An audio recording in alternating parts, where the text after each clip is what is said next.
Hi, Brian here. Welcome back to the Angels, Modelling and Railways. I was tagged by Dave over at ScotRails for a Christmas message.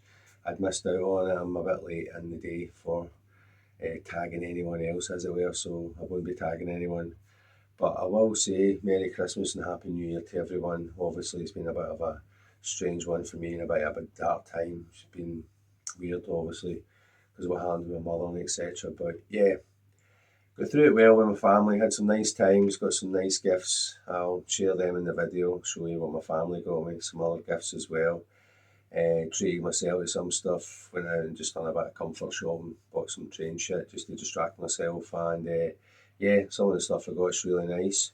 Also, kind of purchased one of two sort of luxury items that I was aiming for at one point, Broadway Limited or a Rapido. So what was I going to go for? Both excellent makers of locomotives, high quality. They were tasty prices, only available from the US. So I've done my very best to go online, shop for the best deal I could on one of them. Bought one of them, had them sent immediately. Paid quite a bit in import tax and fees just to get it in here in the country. And once I got it, oh my, that was a slight disappointment involved in that, but that'll be its own separate video, and it's currently been dealt with, so there's absolutely no report to make on it otherwise that I got something that's not quite working and needs to be tended to. So we'll see what happens and hopefully get it resolved quickly. But yeah, all the very best for 2024. There will be more on the layout. I've got some more materials coming, buildings coming, trees to make, buildings to make, and continue by showing people what can be done in the corner of a living room in a very small area, about 2 metres by 90 centimetres, where I've squeezed this in. But I've got my cell around me, got plenty of places to put scenery and buildings and run the trains that I want. So yeah, carry on with the video and I'll be back with you soon. Thank you. So here are the Christmas presents that I got from my family, starting off with the 260 steam loco in the front there, Baltimore, Ohio, number 383. I got that from my son and daughter. It was a DCC Concepts clearance sale where you were getting a Bachmann train set minus the controller I discovered, but you got it for 99 quid. So you get the loco and 3 pieces rolling stock to go with it, which are here, the Baltimore and Ohio Combine, which is your just basic Bachmann number, plastic wheels, basic details, not too fancy, not compared to the other ones that I've got. You can tell it's more a budget friendly one, as is a little flat car there with the 4 boards at the side and a little tank car as well. So we got those 3 in the train set along with this loco, which is DC. Now the one behind it, you've got to make a noise, Market Railway Fantasia. There we go, move out of the way. What we have here, and this is a lovely locomotive, it's an Atlas locomotive, it's a GP7, it's Cotton Belt Daylight, road number's 320. It's just a really nice looking loco, and that one is DCC fitted. So yeah, that runs on DCC, really smooth. Probably one of the best locos that I've got now, due to the fact how smooth and slow it runs. So that is a very nice loco. Won't go into too much detail on them. But then if we move this one out of the way and look towards the back, what we have here is ones that I got on a deal. That loco was about 50 quid, the Atlantic Coastline, and it's a GP30, 35. So yeah, that's a very nice loco as well. And moving next to it, we have Fairbank Morse, Canadian Pacific, number 8552. I believe that's a Walthers. It runs really smooth as well, and I believe that's DCC as well. So yeah, that's very nice. That's a little addition that I got as well. Now moving to 2 more additions that we received. We have another 260. Zoom out again. This is just all in the one feed. due to the fact that it's difficult getting any time to film these days. So this is another 260, it's DCC Sound fitted. Had some issues with it, some connecting issues with it. It did run, it does make sound, but I'm just kind of tampering with it to make sure that it's running properly. And yeah, it's got a little bit of weathering on it. 1908 New York Central. So behind it is a super stunning alco unit. This is the A and B unit. It's the FB2 diesel Canadian National DCC Sound by Bachmann. And we have the FA unit. So just digging the boxes up, making sure I get them right. But this is beautiful local DCC Sound fitted. Both of them powered, both of them with speakers and sound. Absolute bargain. I think it's about 120 quid. So you're not going to beat that anywhere. You're not going to find that in the double O gauge world. Something of that quality.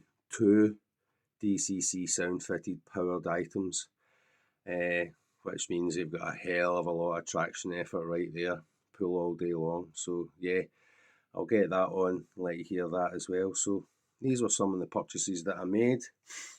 I've probably mentioned the other purchase, but that'll be in its own separate video. So as we zoom out, we can get an idea of the stock that has arrived. And up there on the left was a sneaky wee purchase. Just couldn't resist. Camelback. I love these locos. They're up there with the Shea as far as appeal goes, with that cab in the middle. Hence the Camelback, the Humpback. 260, re-numbered 140, re-liveried in New York, Ontario and Western. And alongside that is Angel's Ridge Railroad Company, and that's my first attempt at putting graphics on that little 060. That's DCC fitted as well, I believe. And working lights, all have working lights on it. So yeah, locomotives are slowly but surely increasing on Angel's Ridge, but that one there is an absolute cracker, and I'll tell you, 50 quid. Now you're not going to beat that anywhere. So sorry for the shaky cam or any little background noises, but yeah, we wanted to get some footage up onto the channel and show you what's arrived at the layout. So on to the next bit. So here we are with the Canadian National Alco FA unit. Absolutely stunning. Livery detail, all the fine details, the little grab rails, the handrails. Obviously not too detailed down here, maybe the way your Class 37s and all that have over here, but where it matters up here is really cool. It's a lot of this stuff you hardly see when it's flashing by, but that's it sitting idling. What we are using is the AIM controller. Oh, as it photobombs the scene, so you can see it's set up in DCC mode there. And these controllers are great. That's it, basically set for speed. Now, if I move through and go to the F functions, it's very easy. You basically just click onto your F function that you're looking for. Then we'll turn it up to there, flick it on, and we've got our horn. Short horn. And F0 is the light, F1 is the bells. So easy to use controller, off on, flick enter, which is local 3. Then we're now on to direction of travel, speed steps, and the speed steps by pushing in the button can be changed. So because it's on digital, it goes up to 28 on this. When you start turning it, you can hear it revving up, getting ready to go.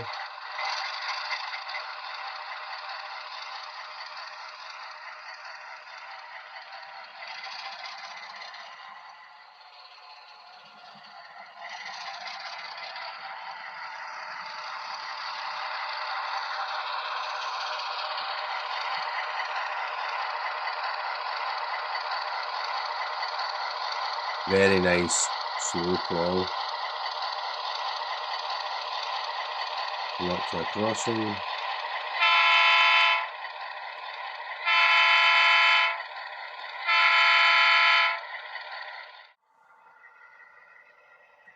So this is the loco at speed step 4. And as I said, if you push in the button on this controller, then you can have more incremental speed steps, so you can move it up rather than jumping all the way to the 28. You've got a little bit more control here. So if you bring it down,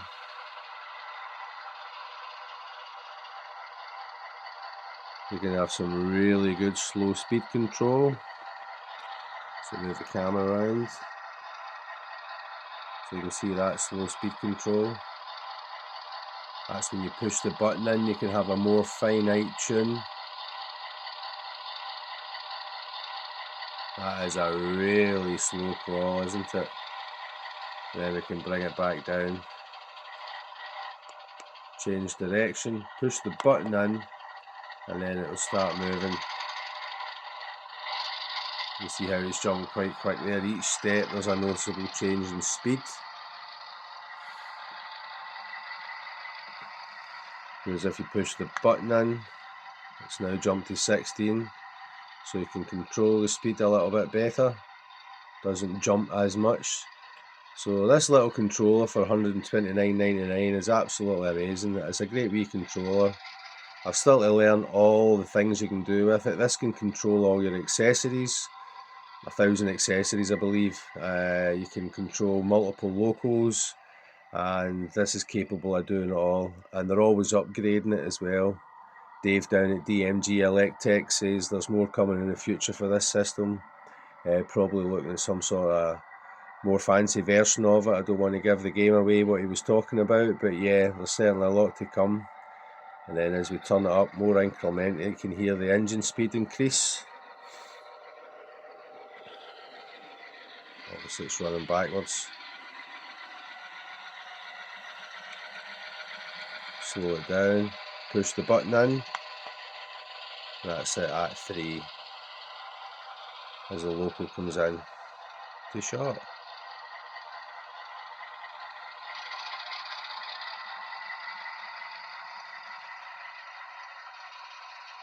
Stop that there. Great idling noise. So yeah, Canadian National, superb train. Locomotive, should I say, engine. These alcos are amazing. I love alcos, whether they're steam or diesel. But yeah, we'll get a train hooked up to now and see running that.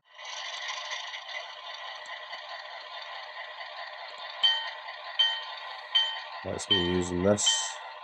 Get the bell on. Back to the speed. This is the fine-tuned speed I'm using here. It will be easier to control for when you're doing shunt manoeuvres like such.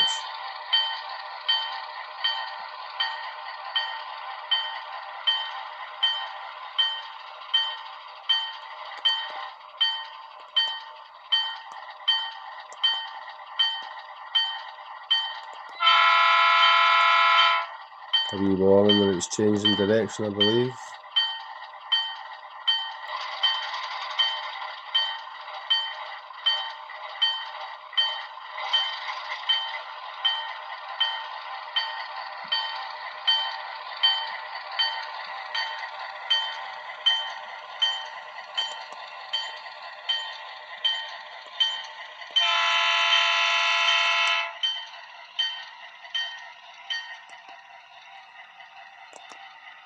Now, whether I have any of these tones, bells or whistles right, who knows, but it's certainly great fun, and we'll learn as we go.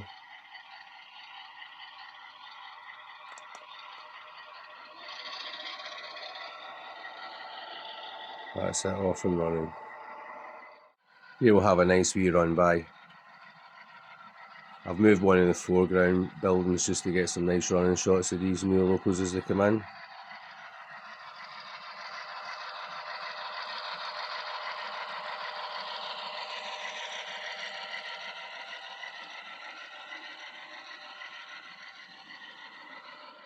Now we're bringing the train back into shot. I'll stop it there, and that's it. Now the beauty of this is that I can quite literally put it onto DC. Now it will run on DC. and it will have the basic sound functions on DC. But now we're on DC means I can now put a DC loco on the track just at a flick of a button. So from here we have our DCC. Now here we have the B unit. We're on DCC and it's on channel 3, which this one's on just now. I've just reset them back. I've still to change the local address on there. I'll show you how to change the local address. But on this just now you can see that the B unit's on the track. It's idling away, but we don't have any movement on it. So if we enter that as local 3 and go to the speed and turn it up, nothing happens.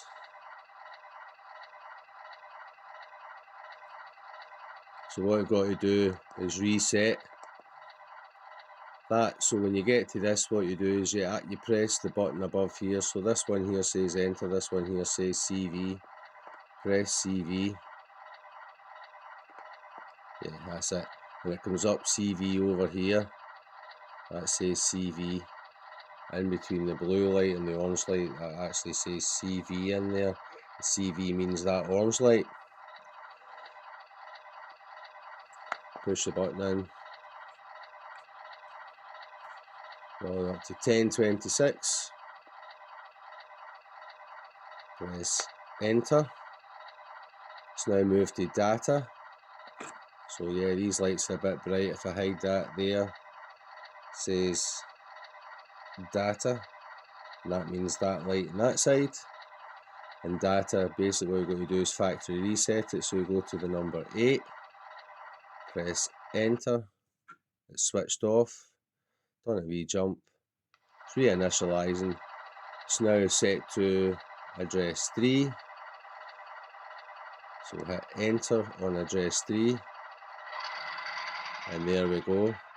We have now factory preset the loco, well the B unit, and you can see it's moving on its own accord now under address 3. We can change the direction, and obviously if we go in it should have the same functions hopefully. No, not sure what the B unit's got. Why should it have a horn?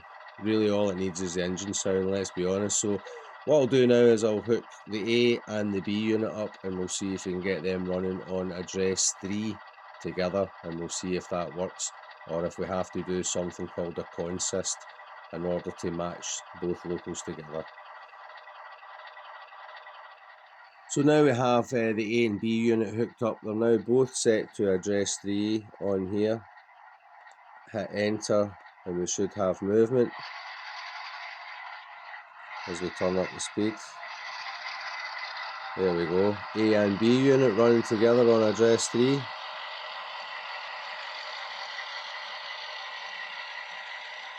Let's catch that as we go round.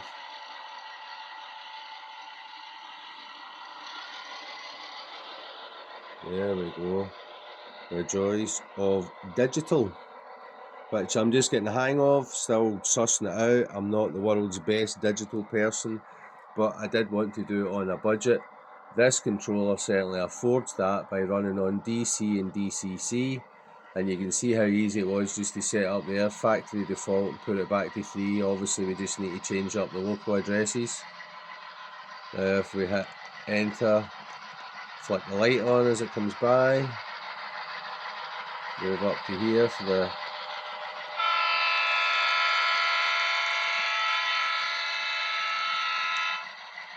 yeah, and the horn just comes out, the A unit, not the B unit. The B unit just has the engine noise.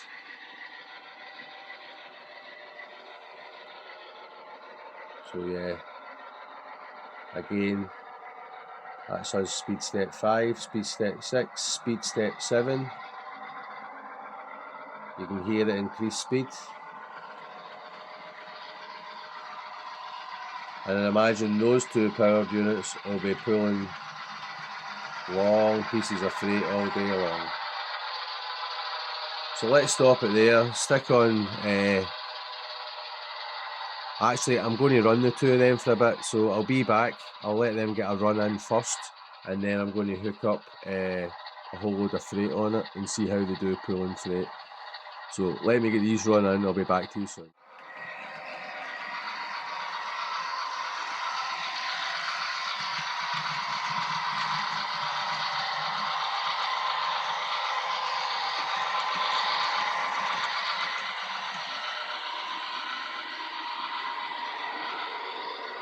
We've got a few freight wagons hooked up on here, so we'll start it off, send it on its way.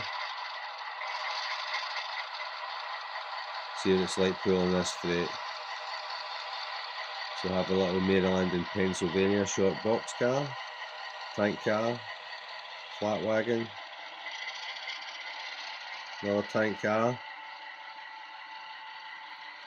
flat car, Great Northern box car, Mountain Pine lumber box car, and another Great Northern box car.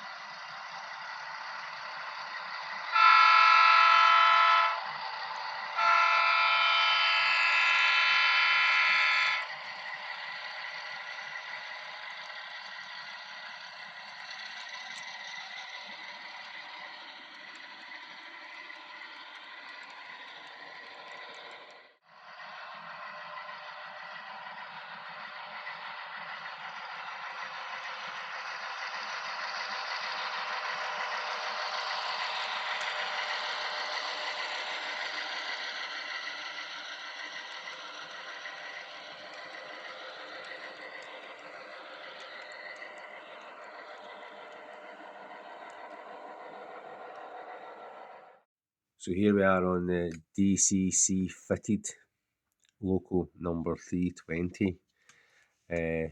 This is one that my wife got me. It's in the daylight running livery. It's an absolutely stunning loco. I must admit, the detail of Atlas locos is exceptional. It's part of the Cotton Belt Daylight Road, St Louis, southwest there, I think that is. So yeah, number 320. Let's get this off. No sound, but a smooth runner. Let's stop it there and bring it back.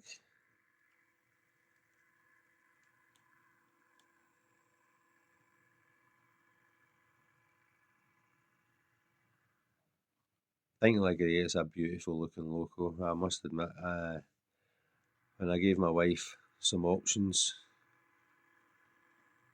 I thought she might pick this for the colour.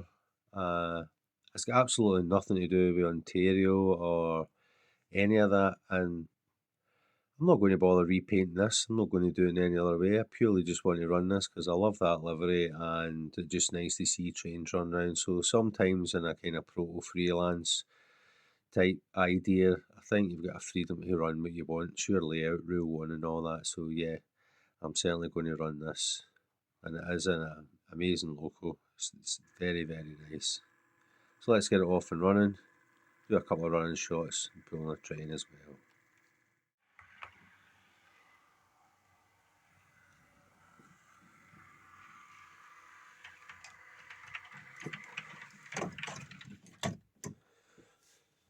That's what happens when you don't change points because you're just too busy playing bloody trains. Ah well, we'll just have to run long nose first after accidentally reversing and running into that siding. But well, it's going to be picking all these wagons up anyway, so give it a run. That's how smooth that is. All steel wheels.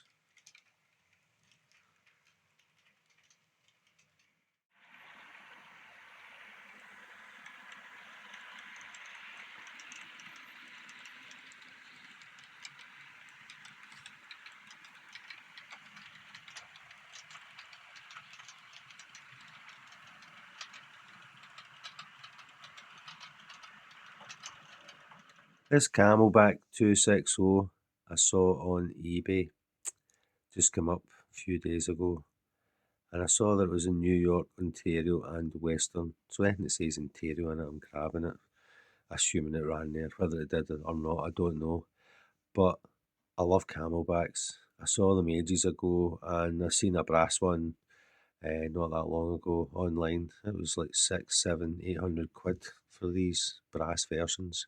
Now look at this thing, the detail on it's absolutely amazing. It's a Mahano 260.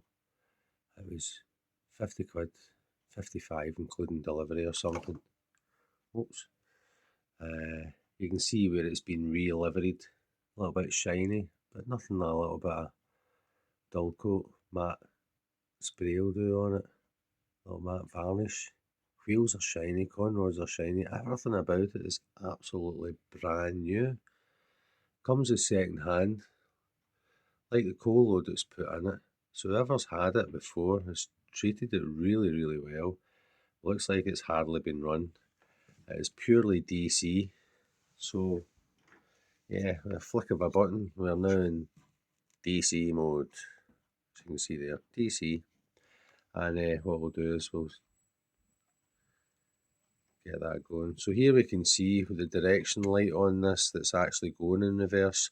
I noticed that when I was doing that with the DCC, it was slightly backwards on it, that this way would make it go forwards, and then when you swapped it to that one, it'd make it go in reverse. But on DC, it's certainly coming to pass that that's how it's working here. Look at how slow that is. It's just running. It's hardly even been run in, but it just is really smooth already. So let's give it a few laps of the track and show you it running.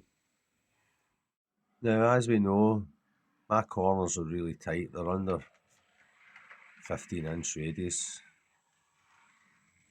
You've got to be careful with the locos that take it. You can see it just kind of binding in as it goes round that corner there, that bend, but it made it no problem.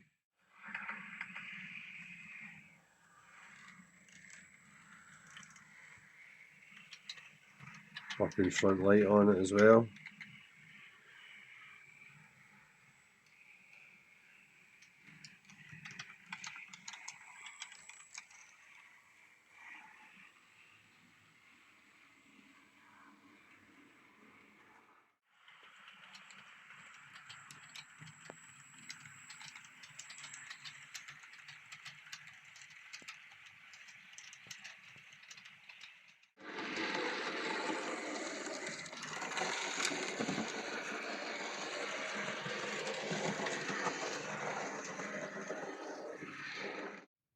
Here's this GP30, I believe, Atlantic Coastline number 963. This is just a normal analog loco, and I have fitted a LED to it. Oh, there we go. Nice and bright. Let's get it off and running. Another cheap loco to add to the layout.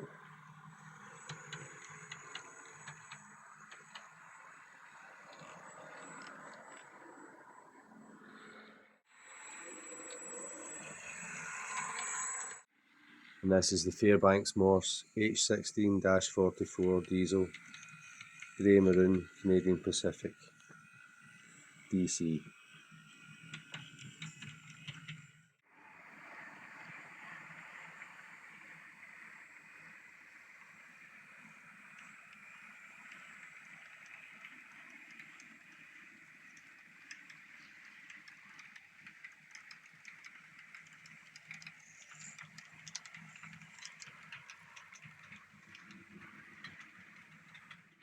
I developed a little clearance issue as the track's going through the tunnel here.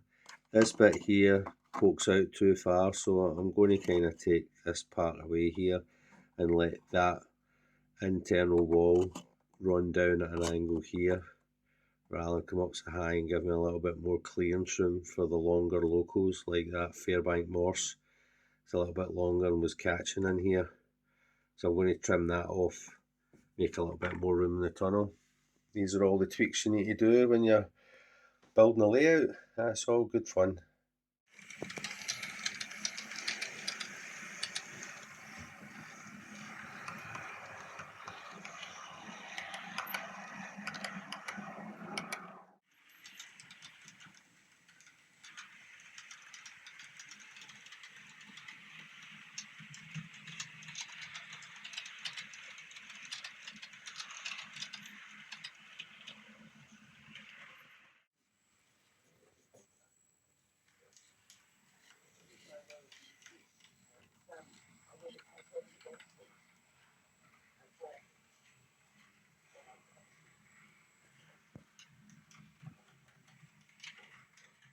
So thanks again for tuning in to the Angel Share Modelling and Railways.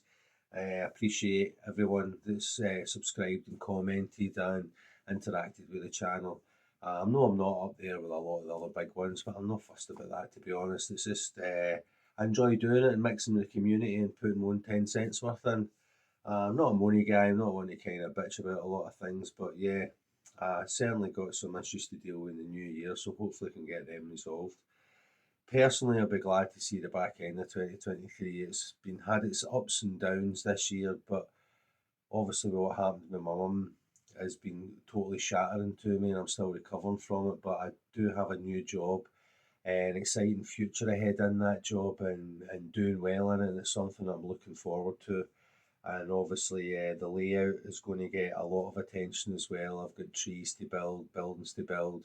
I'll do little videos on how I do it and little techniques that I use. It's pretty much borrowed for everybody else. There's nothing new. It's not as though I'm trying to reinvent the wheel here, but I'm trying to do everything that I can on this layout to practice for the eventual move into the larger space one day, where I can have the kind of dream layout and have all the scenic elements that I wish to have, including animations and vehicles moving and all that sort of stuff. But this layout's really just for scenery. And it's great to get a chance to build up the stock because I don't have a lot to invest in square footage. That's the beauty of having a small layout in the corner of your living room, is the square footage of it is small.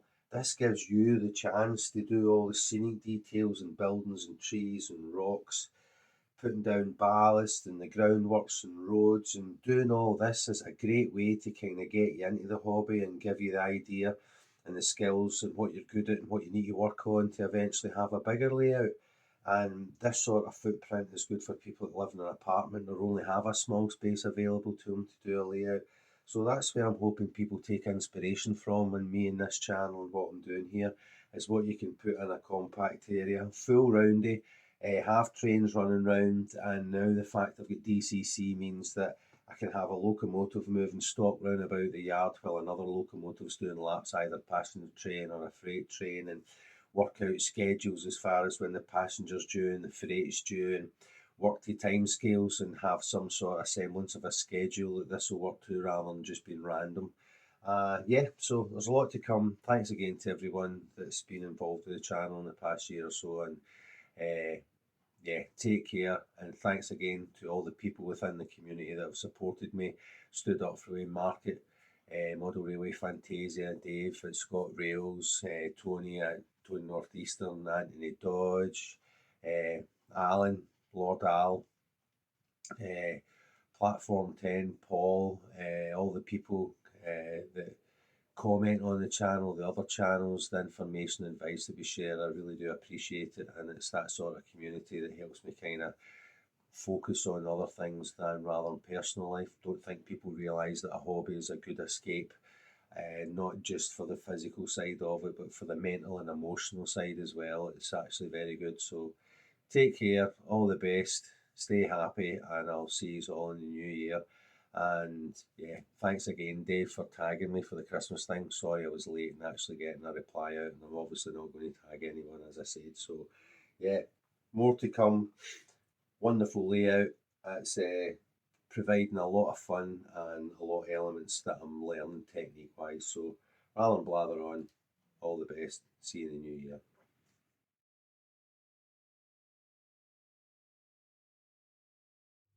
A week late. I wish it was here for Christmas, but yeah, we do get snow in Scotland still.